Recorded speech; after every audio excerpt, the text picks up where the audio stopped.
Just a little bit more background about myself. I still do hold a portfolio of clients, one listed entity, one MNC, and also a large local company. So what I say applies to me as well as a professional practitioner. In the agenda today, I'll be covering the SSQC 1, as was spoken, a few other 500 series. Before you think this is a BMW series of cars, think again. The Clarified project is actually a baby of the International Accounting, the Auditing and Assurance Standard Boards project. And they took about more than 3 years before they came up with this set of revised and clarified ISAs. The objective is what Dr. Khan said, is to add clarity to what the standard wants. In the past, when regulators come and inspect the firm, there's some degree of ambiguity. The auditor should do this, shall do this, and we always have a good time because when it's less clear, we always tell the regulator and say should means it not necessarily have to. Unfortunately, with the revised and the redrafted clarified SSA, that's no longer the case. So the setup of each of the SSA now would have always an objective section, and thereafter the requirements. So it's very clear as far as the practitioners are concerned, as well as the regulators are concerned, what is required. And then the third portion of guidance. So this is the structure of the clarified SSA. It is also important because this makes it easier to understand, as what Dr. Khan said. As we are clearer, we know what are the requirements, and therefore we can meet the expectation, and it promotes the profession as a whole.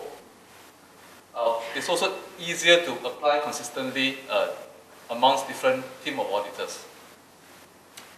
The whole project, the main three SSA that is really new and is covered probably in the part 1 and 2 are three areas. One, the auditing of accounting estimates, the related party transactions, as well as the auditing of group financial statements.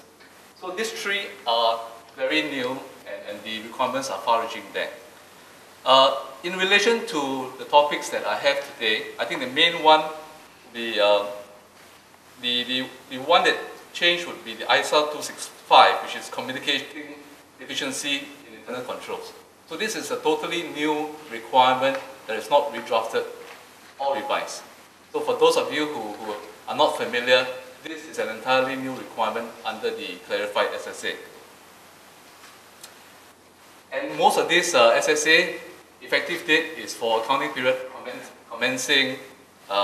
ending on or after the 15th of December 2010. So which is you have the other next year